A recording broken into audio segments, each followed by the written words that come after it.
I joined the school in 2017, shortly after Challney High School for Girls had joined Chiltern Learning Trust. At this point, the school was graded as requires improvement. There was some positive pedagogical practice across the school, but the outcomes, both in terms of progress and attainment, were generally poor across all groups of students. In terms of professional capital, there were many networks, but few mechanisms for mobilising this capital, and a lack of cross-school collaborative work. The work by Louise Stoll on creating and sustaining effective professional learning communities, and also work by Etienne Wenger on communities of practice, alongside David Hargreaves' work on intellectual, social and professional capital, informed and supported the approaches we took to create a culture within which teachers could thrive, develop their practice and crucially impact on pupil learning and outcomes. The approaches the teachers outline later on in the video are examples of processes and practices we put in place. Underpinning all of this was an ambition to improve outcomes for all students, including pupil premium students. This ambition was crucial given our context and the needs of our community. In 2018, we were looking to develop opportunities for sustained interdepartmental collaboration. From this, the idea of Challney Collaborative Communities, our alliterative name for a school-wide professional learning community, was born. The beauty of this model was that staff could select an area that interested them and spend the year fully immersed in developing practice. Firstly, researching the area and then looking at successes in other schools, before discussing, then implementing ideas and feeding back to the group what worked and what didn't. There are three main components to our plan to improve the quality of teaching and learning. These were the Teacher Toolkit, Welcome In and Powerful Practice. All of these were underpinned by a need for staff to work collaboratively and develop a more open and reflective culture. Staff were visiting each other's lessons and they were engaging in a dialogue about pedagogy and research with teachers from across the school, reflecting on how others approached everything from questioning to technology in the classroom.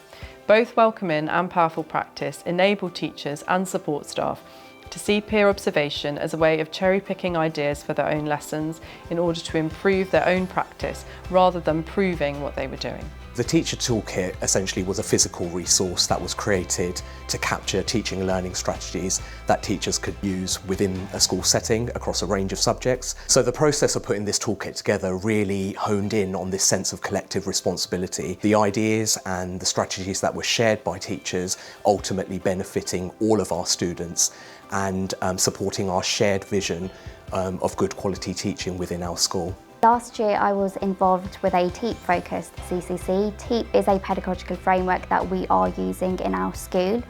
Being a first year ECT at the time, this was a CCC that really helped develop my teaching practice.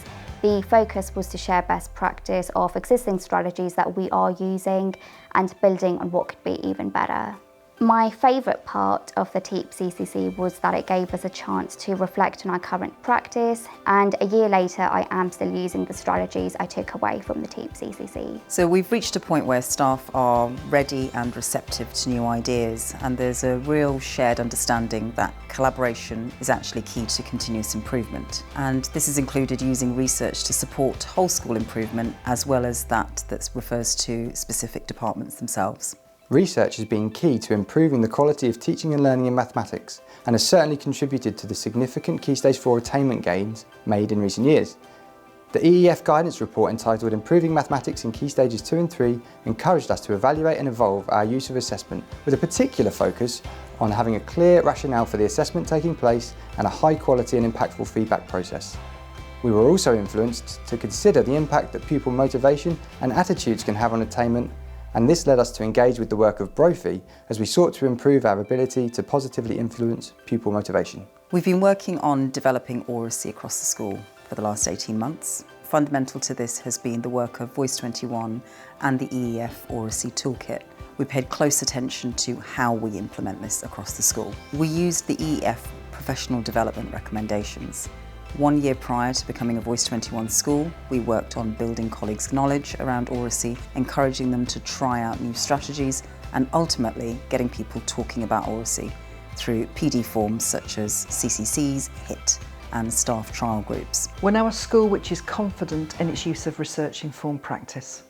Over the last 5 years, we can see that our approach to school improvement of using evidence-informed research has improved the quality of teaching and learning and overall attainment and progress.